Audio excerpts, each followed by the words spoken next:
LegalizeFreedom.com. Why are we here? Where do we come from? Where are we going? From the nature of reality to the future of humanity.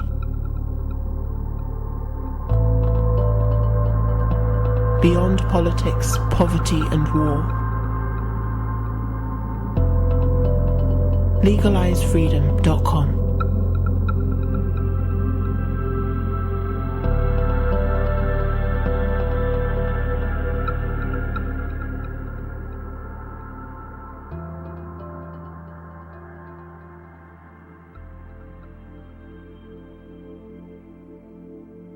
Greetings and welcome once again to LegalizeFreedom.com. I'm your host Greg Moffat, and my guest today is Paul Burley, who joins us to discuss his book Stonehenge, As Above So Below, which identifies the original design and purpose of the Stonehenge ritual landscape. Stonehenge remains one of the most profound mysteries on Earth. We know almost nothing about the people who built it, how they did so, or why. As with the pyramids of Egypt, it seems impossible that Stonehenge could have been constructed using the primitive tools and methods prevalent at the time. Theories about its purpose have ranged from an astronomical observatory to a sacred ceremonial, burial, or even sacrificial site. What seems clear, however, is that ancient civilizations the world over possessed an innate understanding of the relationship between the cycles of life, death, and rebirth, and those of the wider cosmos. The belief that life is everywhere and in all things, and that all things are interconnected, was fundamental to their worldview. It's vital to keep this in mind when contemplating the enigma that is Stonehenge. Stonehenge, As Above So Below, will change your understanding of the people who built the first and largest monument and many other mid-Neolithic structures that remain vital to the functioning of this sacred landscape. You'll discover that the Stonehenge landscape is the oldest and best preserved example of astronomically related sacred symbolism ever constructed. It's a major breakthrough, unveiling a new paradigm for how Stonehenge was used over 5,000 years ago and how we should view it today. Hello and welcome, Paul, and thank you so much for joining us today on LegalizeFreedom.com. It's great to be here. Look forward to the discussion. Paul, today we're going to discuss your brand new book, which is called Stonehenge, As Above, So Below. Subtitle is Unveiling the Spirit Path on Salisbury Plain. Before we dive into that, perhaps you could tell listeners a little bit about your background and how you came to be interested in this topic in the first place. I have a degree in civil engineering and geology, and I've studied the cultural impacts on properties from an engineering and environmental geology perspective for over 25 years. And in 2003, I was in the mountains of Wyoming at the elevation of about 10,500 feet. After dinner, before ascending to the highest peak in this range, I happened to walk upon what I recognized immediately as a Native American medicine wheel, which is composed of boulders and cobbles. It's forming a circle, and then there were a certain number of lines going through the circle, diameters, and in the middle of the circle was a cairn of stones. And I was wondering, I knew what I was looking at, but I was wondering what the symbolism of the circle was. And so I studied that particular symbol, that construction, and a number of others, and finally realized who had built that structure, when, why, and in particular what the symbolism meant. And it had been constructed by the Lakota Indians, and it was prehistoric, pre-Columbian.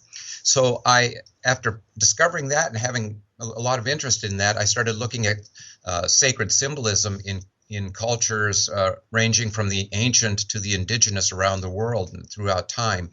And I wrote a book about that, came out 3 years ago, and it's called The Sacred Sphere, because I found that all circular symbols that have anything to do with sacred relationships between you and me, us and the earth, us and the cosmos, and us and the creator, however the culture perceived the creator, is represented by a spherical geometry, and that the easiest way to present that sphere to other people symbolically is a circle instead of trying to draw a sphere.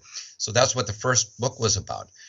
Then I decided that as a perfect example of this would be Stonehenge, because of all the circles of the henge itself, the ditch and the bank, and then the circles of stones and so forth. So that is why I decided to pursue looking at Stonehenge as an excellent example of how these circular forms represent a sphere, and then ultimately what that sphere is representing by the people who constructed it. So it was a bit of a long process over the last 10 or 11 years, but that's how I really got into it. Okay, well, obviously Stonehenge is relentlessly fascinating and it's captured people's imaginations since forever, really. But early on in the book, you make the point that there's been several hundred years of quite intensive study of the site and other related things in the area, and that brought me up slightly short, because I thought, what was happening before that? And then I got to thinking, well, was there a time? Well, two questions here. Did Stonehenge fall out of use at any particular time that we can put a concrete date on, or not specific, just even a period of time? For example, in the Dark Ages, was Stonehenge perhaps used for some ceremonial purpose? Have we got any way of knowing that? So did it ever actually fall out of use? And was there a time when people were, in general, not interested in this pile of rocks in the countryside? Well, there's no archaeological evidence either way for when Stonehenge was used or not used since the time it was that the monoliths, these large megalithic stones at Stonehenge, were placed in about 2500 BC. So presumably the area was being used, and Stonehenge was being used for rituals or ceremonies, something going on, and there were barrows that were being placed over time until about 1000 BC or later around the Stonehenge area. And those barrows can be dated if there are artifacts, archaeological artifacts that are found within them. But as in terms of actual use of Stonehenge in certain areas other than these barrows, there's very little way to determine if and when any part of the landscape, including Stonehenge, was used outside of dating particular structures, these barrows and so forth. So when we move into between 0 AD and 1000 AD, there's very little information there. There weren't burials going on then that we know of. There weren't a lot of structures being built at that time. There's evidence of some human activity, but in terms of ritual activities, sacred activities, there's very little evidence of it. Certainly there were people living in the area. They were aware of Stonehenge. There's no reason to believe that they wouldn't be if they were living in the area. How they were using it, no one knows. Were they using it? No one knows. But presumably there was some interest in it. And over time, some stones got knocked down for whatever reason, broken up, and used in structures otherwise in the area. And that's why we don't have all the stones there. They were used for other engineering projects. So people knew about it. Doesn't seem like they were using it for any specific purpose that we know of, but that doesn't mean that wasn't happening. And then about in the 1600s, we start having this scientific study of the structure. Why is it there? Who built it? When did they do that? And we start getting some archaeological activity, at least pre-scientific, and then up when we start moving into the 1800s, we get some real documentation going on, some good data to use to date the structure and who built it and so forth. But the time frame between 2500 BC and about to the point of about 300 years ago, there's very little information as to exactly when it was used and what it was used for. In conversations that I have just with other lay people about these sorts of subjects, had one recently about a general one about ancient Egypt and that culture and civilization, and a lot of people sort of say, think that a lot of the answers are in, and that yes, there are things we'll never be able to discover, but in general we know a lot about it. Well, with regards to whether it's ancient Egypt or whether it's the Neolithic and megalithic civilizations, I think that we know in actual fact very little, and there may be barriers as to how much we can ever know. But when it comes to the concept of something like Stonehenge, and of course, as you mentioned a moment ago, there's lots of other structures around there. I mean, the design of it, how it was built, I mean, that in itself, we could talk for hours about, the difficulties that we would experience if we tried to do that today, what it was specifically used for, what place it had in the contemporary culture. I mean, there really are many more questions than answers. There always will be questions that we're not able to answer because of a lot of the evidence that we would need to answer questions just isn't there. It may never have been left behind by the people who built it and used Stonehenge. So there's always going to be those open-ended questions that we can't answer. However, I believe that there is evidence that has been gathered. There is data out there, especially as a result of archaeological activities, that can be used to answer questions that have been out there for quite a long time, and people are perplexed in answering them, this enigma about Stonehenge. And what I've been able to accomplish over the last 3 years or so regarding Stonehenge and the purpose of its use and so forth is a result to a great degree of the data that's already out there that was provided by the archaeological community, but the archaeologists are not using it in a way that can help answer some questions that even they have been trying to answer, because they're not skilled, they're not educated, they're not looking at this data from the perspective of the sacred, from a religious standpoint. To a great degree, they're looking at it very pragmatically, that you have to have specific information archaeologically to utilize in order to understand the structure. But if they don't understand the sacred symbolism that's going on, that really explains the architecture of Stonehenge in the first place, they'll never be able to understand why that structure is there, because it's pure and simply an architecture architecture in general is symbolism. And so in this case, we have a sacred structure that is very evident to me because it's built in circular form. Almost every facet of Stonehenge is related to the circle in some fashion. And as I was saying before, as a sacred symbol, the circle is representing a sphere. And so the question is, what is that sphere there? And I would propose that this is nothing different from virtually all other ancient and indigenous cultures, especially those living in a Neolithic cultural lifestyle and technology, that circle at Stonehenge is on the ground surface is representing essentially the equator of a sphere. And above that equator is the cosmic dome. And below that equator is Mother Earth. And so this is representing the world, the universe within which human beings and all life on Earth are living within and interacting with each other. And that is the structure that these circles, the ditch and bank in particular, are representing, that within that circle is sacred space.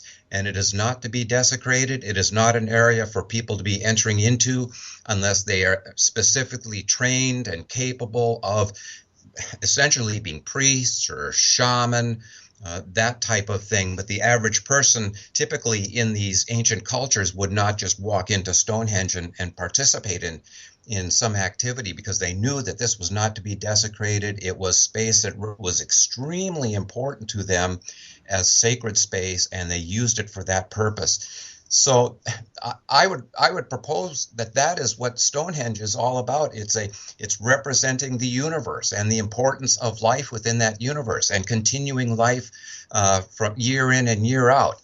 And that becomes more and more evident as one looks at more of the spatial characteristics of Stonehenge within the environment around which it's located, within that context of what archaeologists consider to be a burial ground. It's much more than a burial ground, but they're right that that's an important component, but they're missing these other spiritual, reincarnation, recreation of life types of things. It's not just death. That landscape is really all about life, and that is what Stonehenge is all about. Well, it's a little bit like certainly when I was at school, what I learned, quote unquote, about the Great Pyramid, for example, in Egypt, was that it was a tomb. Full stop, end of story, move along, Yeah, and there's no evidence of anyone ever being entombed in the Great Pyramid. There is a granite coffin that is in the king's chamber, but that doesn't mean that anyone was ever located within that coffin. And as a matter of fact, I have a chapter in my book, The Sacred Sphere, that is directly discussing the symbolism of that pyramid and what that structure really means. And essentially, that Great Pyramid is representing the same thing as Stonehenge or any other structure that represents a sphere is intended to mean from a sacred standpoint. And ultimately, just to make it quick, in terms of the chapter in The Sacred Sphere, the Great Pyramid is representing the typical human being, which is generally characterized as being Osiris, who is the psychopomp who receives the next king, the next pharaoh back to the stars. Well, that represents any human being within Egyptian society as being welcomed back to where they came from, where their spirit came from, and that's at Orion in the sky, the constellation Orion, who represents the god Osiris. And this is the area of the cosmos where the spirit comes from and returns, and that is a very important part of the story for the ancient Egyptians, even pre-dynastic Egypt.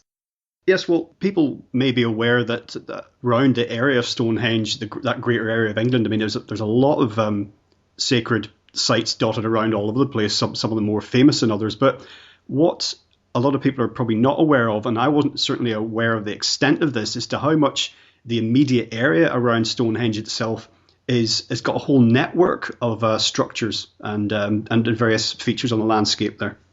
Yeah, that's right. There are about 400 plus or minus barrows in the area, including round barrows of various specific forms, long barrows, and then there are the henges, there's the greater cursus, the lesser cursus, and then virtually anywhere one would look in the subsurface, if one could peel off the topsoil, one would see evidence of structures, rectangular, square structures, so forth, almost anywhere out there. Now, the evidence for those you can't see on the surface with the vegetation. You've got to remove that topsoil, and archaeologists start to recognize that these structures were built. Now, and that would go, between now and back 6,000 years is when these different structures would be dated, and which ones would be a certain age, no one's determined yet. But the whole area seems to have been covered at one time or another by the occupancy of human beings, leaving evidence of these structures behind. And when we look at the sacred structures, these henges and these various barrows and the cursus, it totals about 400 structures within a 2-mile radius of Stonehenge. So there are many, many more than most people recognize as they're touring through the area. There's a popular idea, I think, which is what a lot of people think, that Stonehenge has been established, that it was basically some sort of observatory for marking, tracking events in the sky, solstices, whatever it happens to be. But the idea that they would go to the effort that they did to construct something as prosaic as an observatory, even if the events in the skies had great significance for them, it seems for it to be just that would be a little bit simplistic, because let's not forget that the stones that went in to build Stonehenge itself, some of them came from as far as Wales. And when you get into looking about how that might have been done, for example, how they could have been cut and transported, you're into the same sort of conundrums you're into with the Great Pyramid. Basically, this is something that we couldn't do today if we try to replicate it using the methods that a lot of people ascribe to these peoples. There's no evidence at all that Stonehenge was an observatory. That is a conclusion or an opinion that is reasonable enough for what we know or don't know about Stonehenge, but there's really no evidence to support that opinion. The question is, well, what else could it be then? And that's a very legitimate question, because we need evidence of some purpose for Stonehenge if we're going to draw that conclusion. So the question is, well, what would it be for? Why would all of these stones, the blue stones and the saracens from 30 miles away to the north of Stonehenge, or coming 240 miles away from Wales, why bring these across overland? or along the shore of the island around and up to Salisbury Plain and install these. There had to be in my mind, one, a large labor force to do this work, and two, very good reason for all of these people coming together to do that work. And people will see in the book, there's very good reason to believe that the force that was needed, the number of individuals participating in this, didn't necessarily need to come from across the island, that the population in south central England back 4,000, 5,000 years ago was likely more than sufficient to support all of this work being done and provide the resources for the manpower to do this work. And so I'm not, it's possible that people came from across Britain, but it isn't necessary that they happened because it looks like there was a significant population in the area. And so we have the manpower potentially relatively locally. As to the, why would they go about this? Because I'm not going to put my time into dragging 40-ton stones around. And no one today is going to attempt to do that. Certainly no one is doing that. No one has for thousands of years. So what was going on there? I believe that the transportation of those stones, as far as it was, had to be related to the will of the people, that these individuals each wanted to contribute to what was being constructed, because this was a vital project. It was important for every individual and important for the culture. And where there's a will, there's a way. And that was the reason why they were able to accomplish this. I think that we could build a Stonehenge today in the same amount of time, which may have been 50, 60 years, maybe 2 or 3 generations, but we could accomplish it with simple manpower and very little technology, basically Neolithic technologies, if we had the willpower, the desire to get it accomplished. That if we felt that within us, this is something that had to be done, you will find a way to do it. And I think that's the simple answer to why and how was this constructed. But engineering wise, exactly how were these stones transported? That's still up in the air, and we're going to need more evidence in order to support any particular theory on its construction, other than just opinion based on the little evidence that we have. A lot of the reading and listening that I've done around this suggests that in terms of how, the mechanics of it, cutting, transportation, putting the things together, that it's almost like there's something we haven't seen yet. Maybe we are missing something, either that or there's just something we haven't seen yet that's going to be if we ever stumble upon it, there's going to be the aha moment, Yeah. So that's how they could have done it. Not necessarily that's how they did it, but that's how it could have been made possible. Because I looked on with almost amusement, to be honest with you, when the teams were trying to replicate the pyramid building techniques that are claimed to have been used, and they failed miserably. And so I just think there's something there, that something else we don't know, something that's lost to us that was employed there. Yeah, there are various technologies, very simple technologies have been proven with an ability to move the stones with not more than 1 or 2 people involved, very simple technologies. The question is, are those the technologies that were used? The problem we have is there's virtually no evidence of any technologies being used. However, in the last few years, archaeologists have found indications of trackways coming from the north, coming from where the quarry appears to have been for the sarsen stones. And so there may have been trackways that were constructed, engineered in some fashion that would help the people to drag the stones or in some way move them along this trackway at some time during the year. But specifically what that technology was, if it was wooden, the wood's gone. Over 5,000 years, that decays away and you lose that evidence. So for lack of evidence, it's very difficult to answer it. But I don't see any reason why we should be believing that there was anything metaphysical causing it, because we lack the physical information and the data to support, a real engineering means to move these stones doesn't mean we need to already fall back on the metaphysical for explaining it. I think we're just missing some information. We don't have it, and we may never have it, and those types of questions may never be answered. But I'm ever hopeful that there's something out there that's been missed.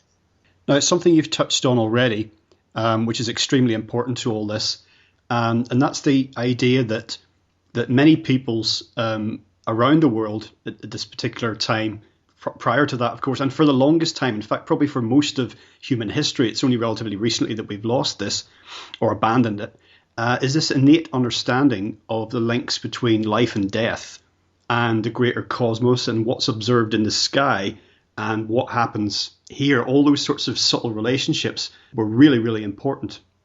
Virtually every culture that I've studied, that I'm aware of around the world and throughout time, has had some type of a, what I suggest is a knowledge. As far as they were concerned, it was knowledge, but we today may be looking at it just as some type of conceptualization that wasn't knowledge but beliefs and opinions, that the spirit, that the essence of life is derived from the universe.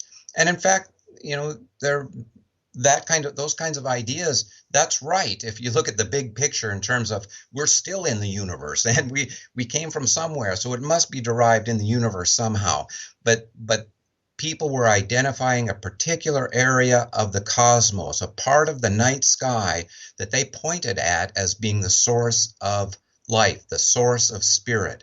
And that area, time and time again, is in the vicinity of Orion and the crossing of the Milky Way and the ecliptic being the path of the sun across the sky. That general area is time and time again the area that is called out from the records that we have, the evidence that we have, that is the source of the spirit that comes to earth, that joins with the body, becomes a human being or other physical aspect, manifestation of life on earth, and upon death of the body, the spirit returns to that area. Of course, as I've mentioned before, that's the ancient Egyptian understanding of the spirit. That's the understanding of Native Americans, whether it be North America, Central America, South America, virtually any culture that's living a Neolithic lifestyle, including in general indigenous peoples from around the world. They are looking at the sky and a particular area of the sky, and most commonly it's that area up or around Orion. So why they are picking out that area, that's a little hard to understand. But plainly, that is the area that people are looking at, in the vicinity of Sirius and the Pleiades and right around in Orion. So that's really curious, and I can't explain it at this point specifically. I've got my own ideas, but I really can't explain why they were all, everyone throughout time around the world is pointing to that area, especially if there's never any transportation or communication networks that would allow these cultures to be interacting in some fashion, yet they're all pointing to the same area. And that's very curious, but it's a fact. Yes, I'd wondered about that, as to maybe whether there had been contact and more global travel a long time previous, but then humanity had become sort of atomized as a result of, well, who knows what, but perhaps the deluge or an ice age or something like that, and that there was a common source of knowledge. That's a possibility, I suppose. Yeah, it's it could be something that's built into our DNA, that it's built into the human consciousness, and we start looking at cosmic consciousness, Christ consciousness, some way that we can actually interact with each other without physically being with each other. Those types of things to help explain these commonalities. But it's certainly more than coincidence, and it's very possible that there were transportation and communication networks that would allow people to contact each other way back when. There's virtually no evidence, real good evidence for it, but it's a good idea. And one of my favorite sayings is that anything's possible, but few things are probable. Well, yeah, certainly no hard evidence for any of this. How could there be? But there does seem to be persistent myths and legends of a time when things were better, more unified, when man lived in harmony with the rest of life and existence. I mean, this, I suppose, is where the Atlantis legend comes from. But I often think that people tend to dismiss myths, but I think my feeling about it is anyway that we can't necessarily derive hard truths from them per se. We just don't know, but that they probably don't arise for no reason. Even if the myth itself is far removed from the reality that spawned it, I get the feeling that people, places, events actually occur, exist, and that's where the myths come from. However much they sort of get distorted down the ages, like Chinese whispers. I have no doubt that there are seeds of fact and occurrences on Earth that are described in mythologies, world mythologies, important cultural mythologies, but that they are kind of buried. They're not made very overt in these mythologies. Usually mythologies are presented in a story form and presented in a way such that from generation to generation, the same story can be related, and that in the next generation that's going to relate it to the following generation can give the same story, because that the information that is buried in there is extremely important. And I'll give you one example. The Lakota people that had constructed this medicine wheel that I found, they have a mythology that describes the four sons of the wind leaving their father's lodge, and they move out and they locate the four primary directions, the cardinal directions around where the people are going to live. And it turns out that the medicine wheel that I found in Wyoming at the top of these mountains is the specific place that is actually described in the mythology as representing the west direction for the Lakota. And it also turns out that there's a medicine wheel in east central South Dakota, about 550 miles away, that is described in the mythology and describes this very location. The bottom line is the Lakota actually constructed a medicine wheel that is 550 miles in diameter, the largest sacred structure, a circle with a center to it, that's been constructed anywhere on Earth at any time that I'm aware of. So, 550 miles in diameter, and the line for example, from the west to the east through the center of that circle, which is at Bear Butte, South Dakota, is a virtual straight line. It is so straight that a surveyor today could not lay it in any straighter, barring use of GPS. It was an amazing feat of engineering. It's a huge structure, and it's described in the mythology. So there are facts, there's some history that's in these mythologies, but it's hard to, cut away and get through the storyline to find those nuggets of fact that are very important. But so when we start looking at Stonehenge and Merlin levitating the stones and getting them over the Stonehenge, there's a story in there that has some nuggets of fact.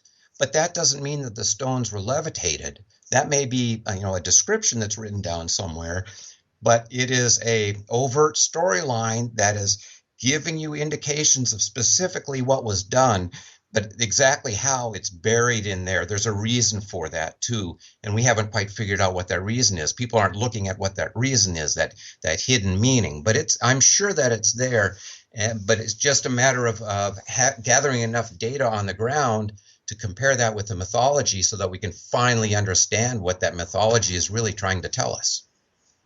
The idea that you mentioned earlier about there being some sort of an innate knowing in our consciousness and a DNA somehow that's just inherent within us makes some sense when you think about this persistent idea of life coming from somewhere beyond the Earth, because that's just been there forever. And it sort of prompts the question, if life on Earth really came into being and followed the path of evolution as mainstream science would tell us, yes, certainly early humans could look up at the sky, and I mean, any of us can go outside now and do that, and the more you look at it, the more mesmerized you become by it, the awesomeness of it, the beauty. But where would this idea, this persistent idea that's everywhere, come from? That something up there is connected to what's down here. I mean, it could just have arisen. Who knows? Just somebody just virtually making something up because it sounded like a nice idea, building a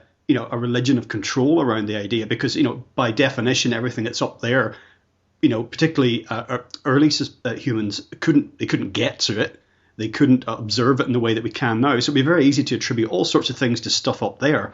But I prefer to think that there is something to this along the lines you've suggested. It's just, again, that we don't know what it is, and maybe we can't know. I think eventually if we put our minds to it, we may begin to put together some of the puzzle and have some understanding of it. And I've got my own thoughts and opinions on this, but let me throw out this little nugget. The galactic anti-center.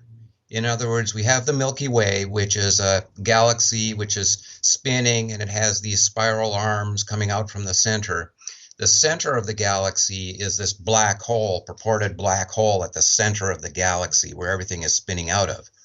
The galactic anti-center, from the perspective of Earth, we can point to the center of the galaxy at nighttime as being the brightest spot of the Milky Way along its line. The opposite direction, the very opposite direction, is the galactic anti-center. Now, many cultures have considered that the direction to the center of the galaxy is the source of the end of life. And the exact opposite direction, which is towards the galactic anti-center, is the source of life. And these mythologies keep bringing this up time and again around the world. So there's something real to that, I believe, that these mythologies are telling you that the center of the galaxy is dangerous. There's something in that direction that is not good for the Earth and life on Earth. But in the exact opposite direction is where life can come from. That is, that's a good thing. That's where we came from. That's where we return. And that's about all I can really say on that subject matter, that there seems to be a pervasive understanding around the world and throughout time where bad things come from and where good things come from in terms of life. And that has to do with the center of the galaxy and the anti-center. And it's this anti-center which happens to be very near this crossing of the ecliptic and the Milky Way, that crossing being where Orion's right arm, his hand is reaching into the Milky Way and virtually touches on that very crossing point, which is extremely close, within a couple of degrees of the galactic anti-center. And that may be helping to tie together where this source of life is coming from, in terms of we have Orion, typically representing the human being, not just a man, but a woman, androgynous. Shiva in the Hindu religion is represented by Orion.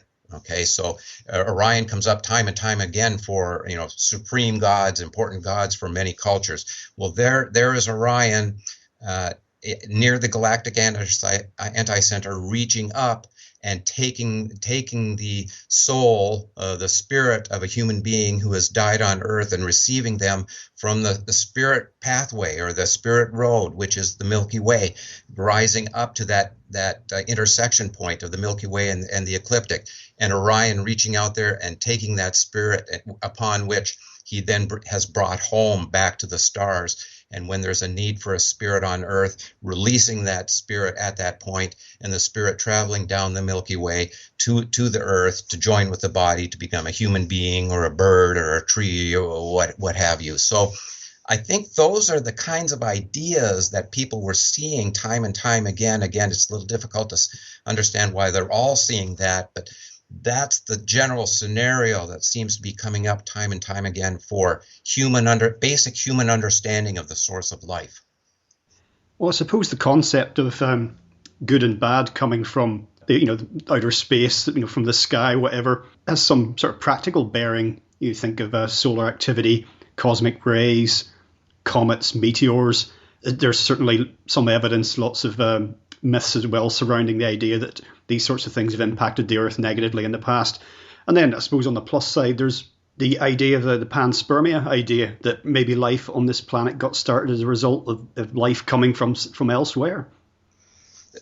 There's evidence of amino acids, which are basic building blocks for any life, being present in the universe, in space, in the gases of space, and perhaps attached to some of the rocky pieces or in comets in space. So the basic building blocks may very well be out there. They appear to be out there to some degree, and that may be the source of the amino acids that then cooked in the soup, the primeval soup on Earth millions of years ago, and ultimately resulted in life occurring on Earth and the start of evolution. So that's very possible. There's a great likelihood that the precession of the equinoxes, which is a 26,000 year cycle of the wobble of the Earth. It kind of has this wobble where the North Pole basically circumscribes this circle up towards the North Pole, the North Star. And also it happens through the South Pole. There's a 26,000 year cycle in which that circle is created with the Earth's wobble. Well, 13,000 years ago, there was the emission of gamma rays from the center of the Milky Way, from that black hole. And in another 13,000 years, that gamma wave blast is going to reach the Earth. It takes about 26,000 light years for something moving at the speed of light to go from the galactic center to us. And so it's interesting that there's this great wave of gamma energy that's coming from the center of the Milky Way that takes 26,000 years to reach us. And we also have this precession of the equinoxes, which is 26,000 years. So from a physics standpoint, one could be connected to the other, and it may be the reason why the Earth has this wobble of 26,000 years. And if that is a great catastrophe, if it happens every 26,000 years, it may explain why people for a very long time have been looking at the center of the galaxy and saying, this is danger, this is bad. In the opposite direction, we have the source of life. And towards where Orion is. So that's a possibility, but there's a lot of information that needs to be gathered in order to say that with some confidence that is, that's buried in these mythologies and explaining the source of life and the cause of these cycles that are happening on Earth every 26,000 years. I would just at this point, because this is getting into some fascinating territory, I would refer listeners to, if they haven't already heard it, a few weeks ago I did an interview with a chap called Walter Cruttenden, and we discussed this exact cycle. But it reminds us at this point about other understandings or viewpoints that ancient peoples had, and their understanding that life was everywhere and it was in all things, which are in turn interconnected, and that their view of time and events was cyclical, not linear. The interesting thing about cyclicity of life is it was recognized, as you say, by all ancient cultures. Indigenous cultures were recognizing the cyclicity in all living things, and that includes the universe. The indigenous people of North America knew that the Earth was a sphere. They knew that the sun was a sphere, the moon was a sphere, and they believed that the stars and planets were spheres. And anyone that really pays attention is going to realize that the moon is a sphere, not because someone told them that, but if they pay attention and look at that moon and what it's doing day in and day night, they're going to realize it's a sphere. And so it's not like people have always understood that things were flat or circles until modern science came around. That's not true at all. Ancient people could realize these things. So there's a circle that is in all things throughout the universe, and they believe that time was cyclical, and it is. One day takes one cycle, one revolution of the Earth, and 1 year takes one revolution of the Earth around the sun, and so forth. So there's a cyclicity of time that they were recognizing, rather than linear from us, where we go from January to December, and then January again in this long timeline. It's not a line, but circles, or you might think of it as as a spring that's got a certain direction to it, but there's circles that are going on, in time through that spring from one end to the other. So I think perhaps more correctly, it may be a matter of a series of circles that are connected like a spring, and that's the direction of time. But certainly people, since the beginning of human understanding or recognition of who they were on this planet and in this universe, were recognizing the cyclicity. And I think that's one of the important reasons as to why they were recognizing the importance of this cyclicity in life and the cycle of birth, life, death, and rebirth. Returning to the topic of Stonehenge itself, and in fact the general landscape around there and all the other features that we mentioned earlier, perhaps we should talk about your central idea really regarding the relationship between what's on the ground there and the sky, because you map out, for example, the relationship between the landscape there and the winter hexagon of stars. So perhaps just talk about the relationships there. Sure. If people aren't familiar with the winter hexagon, it's not a proper constellation, but is more what is referred to as an asterism, in which we have 6 stars that generally form a very large hexagon in the sky. And you can think of the bottom point of that hexagon as the star Sirius, and the very top corner of that hexagon is Capella, which is in the constellation of Auriga, and both of those stars are connected by a certain length of the Milky Way. So that's what's connecting the two from the bottom to the top end of the hexagon. And then there are 4 other stars that include Rigel, which is Orion's left foot, Aldebaran, which is the brightest star in Taurus, Procyon, which is the brightest star in Canis Minor, or the little dog, and then Pollux, which is the brightest star in Gemini. And those 6 stars form this hexagon. And in the middle of winter, late December, early January, at about 8 p.m., if you look up in the clear sky to the east, people will see this winter hexagon, and I show some examples in the book so people can understand. And as a reference, they could look up at the sky and see it. So it stands out very prominently in the winter sky. It's a good time to see it in December, January at about 8 p.m. That is, again, that area includes Orion, and we have that part of the Milky Way from Sirius up to Capella, and we also have that crossing point of the ecliptic coming through there and the galactic anticenter. So they're all coming together inside that hexagon. Now, what I've found through my analysis and my work out at Stonehenge is that the people 1,000 years before the stones were placed at Stonehenge, stones being placed at about 2500 BC, back in about 3500 BC is when archaeologists date the Greater Cursus and the Lesser Cursus. The Greater Cursus being about 1.7 miles long and has a width of 100 to 150 yards. And most people don't see it. They don't go to take a look at it. It's just this flat ground. Well, it's following along the contour of the ground surface. And there's a low ditch and mound that circumscribes it. But otherwise, it doesn't seem to have any particular interest or importance to the landscape, except for it being the largest feature out there. But what I found is that specifically the Greater Cursus represents that part of the Milky Way from Sirius up to not Capella, but that intersection point with the ecliptic. And there was a long barrow at the east end of the Greater Cursus, and that was Long Barrow Amesbury 42, and it's not there anymore. It's been excavated, removed, and so forth, but there's still some evidence of it that the archaeologists go back to within the subsurface. So the Greater Cursus is representing that part of the Milky Way, and then the continuing of the Milky Way from the ecliptic up to Capella is not a part of the Cursus, but it would be the area continuing along that same alignment from Amesbury 42 down to Woodhenge. Woodhenge represents Capella, and Sirius is represented by the west end of the Greater Cursus.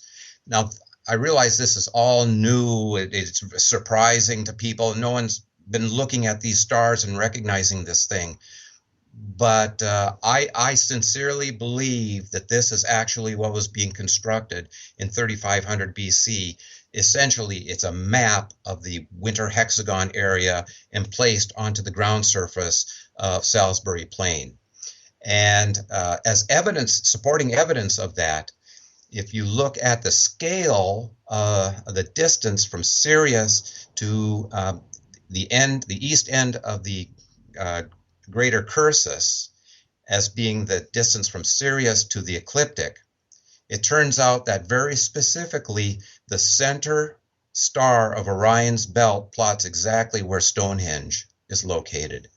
And if you recall thinking of Orion, Orion has his sword or knife dangling down off of his waist, and there's a series of stars that drop down from the three stars of his waist. And the brightest star that you see in that area is not a star, but it's the Orion Nebula. And where if you were to plot the winter hexagon down onto Salisbury Plain, as I'm describing, it turns out that there's a long barrow exactly where it should be if it was going to represent Orion, the Orion Nebula. And if you continue plotting, you'll find that there is a long barrow exactly where Rigel should be, which is, as I was saying, another star of the winter hexagon. And Coney-Barrow-Henge, which is on Coney-Burry Ridge, is plotted exactly where Aldebaran should be, except that there's some complications that I get to in the book. But there's every reason to believe that the Coney-Burry-Henge is representing Aldebaran. And the same thing goes for Pollux and Procyon on the north side of the Greater Cursus. So this, what was going on was the emplacement of the winter hexagon down onto the ground surface of Salisbury Plain. And within that area then is where all of the barrows start to be placed during the Neolithic. And then moving into the Bronze Age, we have the round barrows. And for some interesting reason, almost all the round barrows are kept outside of that area. So I think there was an understanding of what was going on previously, and people were appreciating that in the Bronze Age. So there's some connection there of the mythology and the understanding of the source of life that was going on for thousands of years, but it essentially is all founded on the translocation of the winter hexagon down onto the ground surface, something that the archaeologists and everyone else has not recognized before. But when you start looking at the Neolithic people being interested in spatial relationships, not mathematical, that the universe operates spatially, not mathematically. The Earth doesn't care about numbers, but it does care about its distance from the sun and to the moon, and it reacts based on those distances and those energies to create the orbit that it has, the movement that it has through space. So all energies are impacted by each other from distances, from space. The numbers, as they are calculated out by physicists, those numbers are for us humans to use so we can understand those spatial relationships. But these people in the Neolithic were creating those spatial relationships between stars and other phenomena like the Milky Way and the ecliptic, and placing that onto the ground surface. Now, why would they ever be doing that? The same thing was being done in Egypt, and that's been shown to be the case, that Orion was very important, and pyramids were being placed to represent certain stars of Orion. And the Lakota people in North America had a complete mythology and cosmology, a cosmography.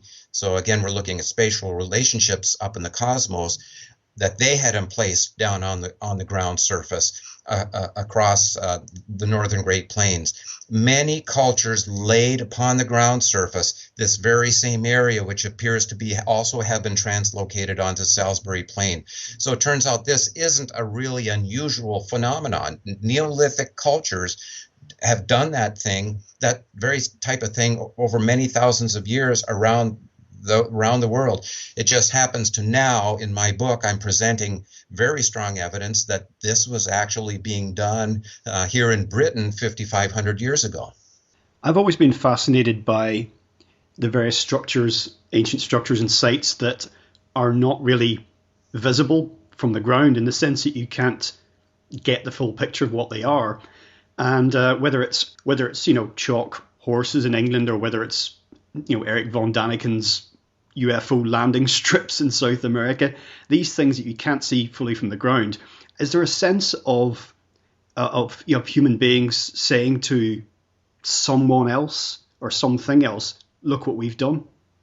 If we look at the pyramids of Egypt, they're huge structures. The question is, why are they so large?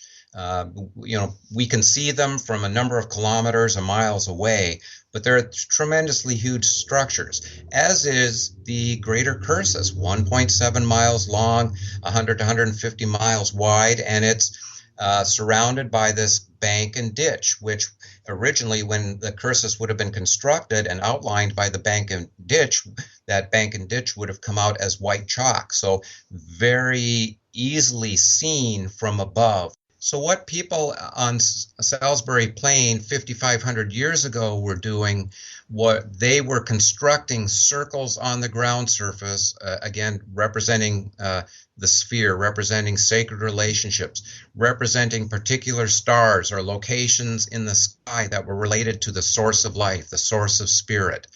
And those structures, the cursus, the henges, and so forth, could be seen from the sky.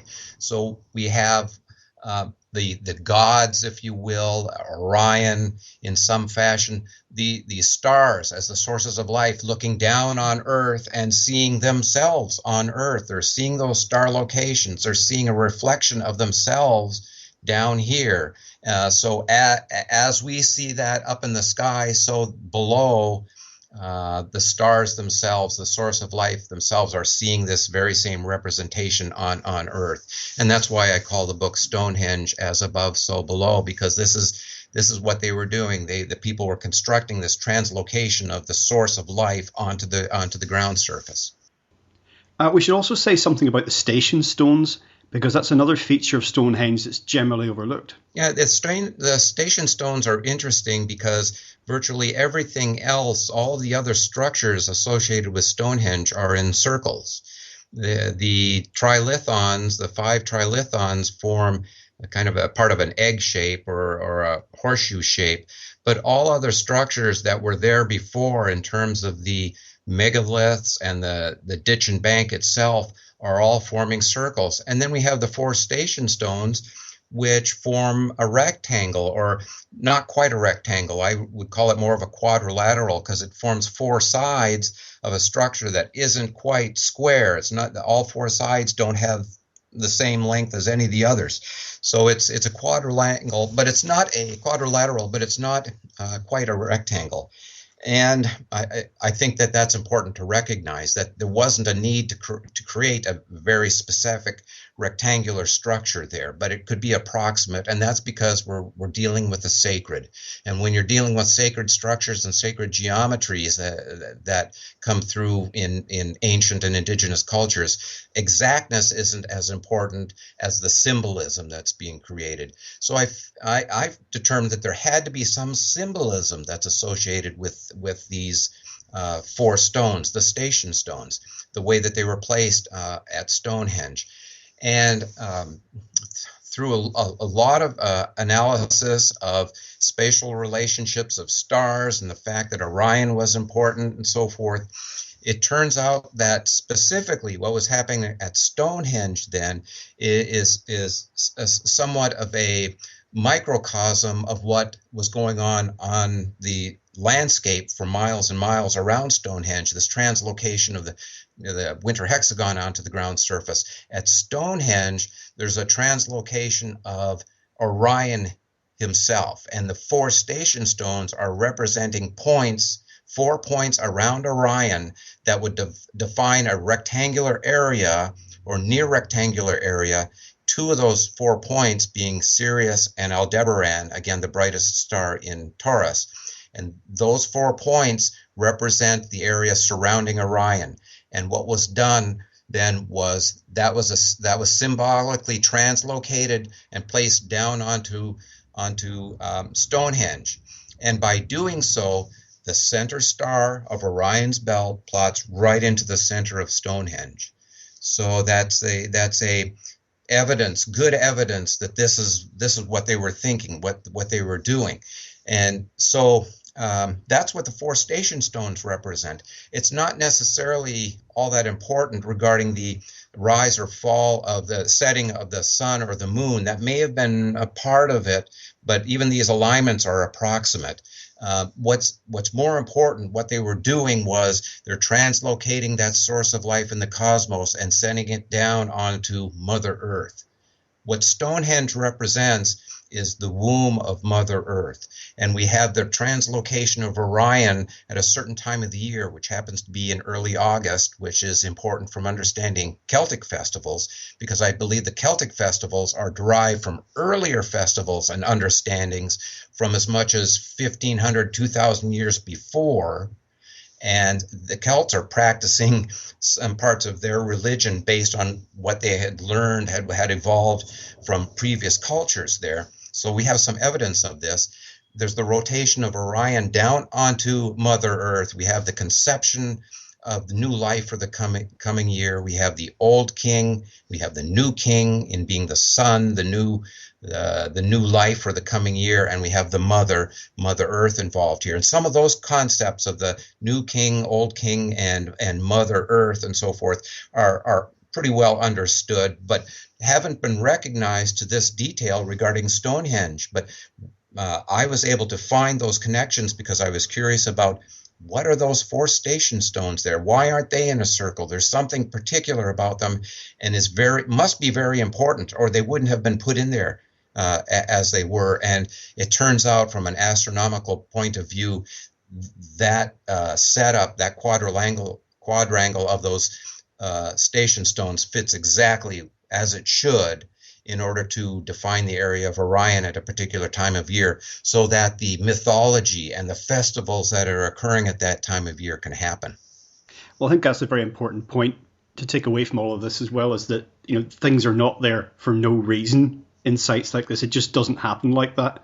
And that because we can't explain something, it's not enough to say, oh, well, it's maybe, it's decorative, or it was just a practical thing, but we don't know what it is yet. It's all of great significance. If you understand the symbolism, if you understand the universal symbolism of the circle, and that anything that's constructed from a sacred standpoint and placed on the earth is vital, it needed to be there, it's indicating something specifically, and that it's sacred. When you understand that symbolism, and it's pervasive around the world, then you will understand the meaning of these structures. Not only Stonehenge, but the great pyramids and the great temples in India, and on and on.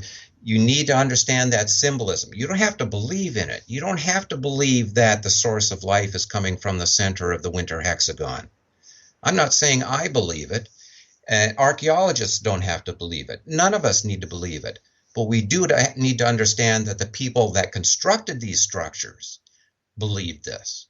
And then we can understand why they were constructing them, why it was important for them to drag these stones as far as they did, because they are celebrating, they are demonstrating their knowledge of the source of life. And they constructed these structures out of stone because they wanted them to last eternally. If they wanted these structures to just last for their lifetimes, they would have used wood posts. They didn't. They constructed them out of stone, and those stones are still there. They did a magnificent job of constructing something that's going to last for many thousands of years beyond our lifetimes. So it's an amazing structure from many standpoints, but when you recognize that symbolism and what it means, it's a perfect example of fact being more interesting than fiction. Well, I just want to throw a couple of questions to you that are beyond the scope of your book. But as I've got you on here, Stonehenge expert, it would be remiss of me not to put them to you. Have you ever explored or learned anything about potential sonic properties of Stonehenge itself? It's something I've read a little bit about, and people have various theories about it, but they say that it has significant sonic properties. Yeah, I think the materials of the stones that were used at Stonehenge, the sarsen sandstone, which I think of more as a quartzite, but much harder than what you think of as a sandstone being. It's a very hard material, very durable. And I suspect there isn't a lot of evidence to really directly support, but I believe that there may be sonic reasons why those stones were used. That being that they're very hard materials and therefore they will reflect sounds very readily and very accurately. They'll send back virtually the same frequency in a sound as they receive from a source. And so I've been very curious. I've been interested in conducting some studies of sound in Stonehenge, in particular because I'm playing with this idea that the source of the megalithic yard, which we have no evidence to point to where this 2.71 feet is derived from for the megalithic yard, which has been proposed as the standard length that was used to lay out these structures, that it may be related to the speed of sound at a particular frequency, and that one possibly could measure it very accurately if one beats a drum or hits a stick from a known distance away from these stones and records how quickly that sound hits the stone and returns to you.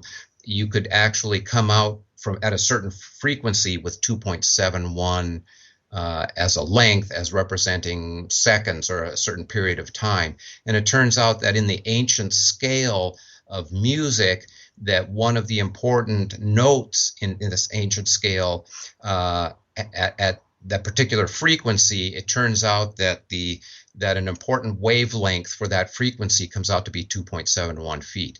So I'm kind of curious if that's a connection, but I don't have anything to really support that, but the numbers seem to work out for it. But again, you've got to go back to space. You've got to look at the distances between the sound and the stone and see if it actually works. So I'm interested in studying that. I think that may be one of the reasons why Stonehenge was laid out, possibly with the megalithic yard.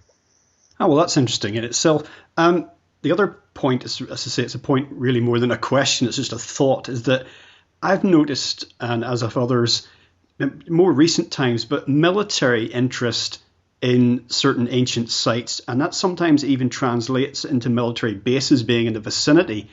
Have you got any thoughts on that whatsoever? I'm not sure what the connection is. One, is there even a connection other than it just happenstance? And yeah, I guess that could be it could be just coincidental, or it could be something like there's a recognition of the importance of these structures. Nothing conspiracy-wise or really unusual, but there's this recognition by important people on this planet over time that these structures are very important. They're vital. They contain important information. It's recognized to some degree, and they're being protected. And it's just that we don't understand what that all means or what the inference is, and those people might not know, but there's still this recognition that we need to take care of these structures for some reason. And I don't have any reason to believe that there's, again, this big conspiracy or something is buried under Stonehenge. There's no evidence for that at all. It's possible, again, but the question is it probable? And so based on the information that I've seen from the archaeologists and so forth, there's no reason to believe there's something weird going on there, that there's some conspiracy that we're not being given the information on. But it could be as simple as people recognizing the importance, or it could be just coincidence that these military facilities are built nearby. I don't know, but I haven't really pursued that angle either. No, well, thank you for indulging in speculation. That's that was fun. Well, as we begin to bring things to a close for today, Paul, if you're correct, and certainly the evidence is compelling, what changes? What do you think the implications are for what we think we know about Stonehenge and research and just the whole field? Well, I think that the importance here of what I'm bringing to the table in my book is that none of the information, none of the data, none of the conclusions that are being drawn is in conflict with any of the archaeological information that's been gathered to date. In fact, it supports the archaeology, and the archaeology, all of it, supports my findings. There's no conflict here at all. What I'm bringing to the table is new evidence, new interpretation of existing data that very well supports the idea that of this translocation of parts of the cosmos onto the ground surface at Salisbury Plain, which is no different than what many other cultures, Neolithic cultures throughout time have been doing. So none of this should be that unusual or surprising. It's just surprising that we found it at Stonehenge because no one's been looking for it. It gives all the more reason for accepting this theory that I have. To me, it's more than a theory. I think this is exactly what was going on because the analysis, the time frame, all of the archaeology fits exactly the way it should for what I found. So I've come from it from a different angle, and yet both the archaeology and the astronomy and the engineering that was required, they all come together at one point and demonstrate that these were the things that were going on at Stonehenge at the time. That's very important to realize. I'm not looking at creating something that's sensational, but at the same time, it will move, I believe, our understanding of Stonehenge and the landscape ahead by decades, because now, if I'm correct in what I'm proposing here, then we can move farther ahead with the archaeology and the additional information that we gain in the future and be able to connect it specifically to the geometry of Stonehenge and the other monuments that are out there specifically. In other words, it's been believed for some time now by the archaeologists that the Greater Cursus must have been a procession way for people to bring the dead along the Cursus, and they turn at some point and they head over to Stonehenge. But there's no evidence for processions happening on the Greater Cursus. It's just, well, what else can it be? It must be this. Well, turns out it's not a procession way for people. It's a procession way for the spirit to return back to the stars and to come from the stars down to earth. And it being a sacred structure, people are not supposed to be within it. It isn't a procession way for people. It is the spirit path for the spirit to come and go to and from earth and the stars. So with these new interpretations, now we've got a better understanding of what the new data is going to bring to us. And it's going to be a question of, does that data now support what we're believing now is what was going on there, or is it conflicting with it? And as yet, I haven't seen anything that would conflict with what I'm describing in my book. Well, in conclusion, Paul, the book itself is widely available, all the usual outlets, as they say. Perhaps you'd like to just share with listeners details of your website and anything else you'd like to put out there. Sure. Yeah, the book is widely available on the internet. It is going into bookstores. It's only been out for about 3 weeks now. Or so. It came out March 28th, so it's relatively new, but it's been in the #1 spot around the world on Amazon for ancient civilizations, for those types of books that have come out in the last few months. So it rapidly shot up to #1 on Amazon. I was a little surprised at that, but it's available on the internet. It's going into bookshops. It's going into book chains. That takes a little longer for it to happen. My website is Paul D. Burley, D as in Donald, pauldburley.com. And that website is basically dedicated to the sacred sphere, which again provides the foundation for what I'm talking about on the Stonehenge book. But quite soon I'll have another website up that's dedicated to Stonehenge, as above, so below. So look for that, and I will be announcing that website soon on the pauldburley.com website. Otherwise, people can also obtain the book through the publisher's website, which is New Generation Publishing, and they're located in London. But through their website, the book is also available. So there are many resources that people can go to. There are reviews of the book on Amazon and so forth, and so there's information out there, and I hope people will take advantage of that and take a look at the book, because again, it's a whole new paradigm on Stonehenge and the environment, and I really think it's going to make a big difference to our understanding of what people were doing out there many thousands of years ago, and just how sacred that entire area is, not just for those people that built the landscape, but for ourselves as well, because what they were doing back then, it's sacred. It's just as sacred as it is now as it was then, and we should be protecting that environment, enjoying it, but protecting it and understanding how important that site is to all of humanity. Excellent. Well, Paul, thank you so much for joining us today on legalizefreedom.com. Thank you very much. I've really appreciated it, Greg. Well, folks, that's it for another week. As ever, thank you so much for listening. If you enjoyed the show, please check out the website. That's legalizefreedom.com, legalize-freedom.com, where you'll find an archive of programs offering alternative views on a wide range of topics, including world affairs, politics and economics, science and technology, religion and spirituality, conspiracy, and alternative history. You can also browse and buy a range of books and DVDs from our guests, and if you're feeling generous, make a donation to help keep the site up and running. Until next time, I'm Greg Moffat, and you've been listening to legalizefreedom.com.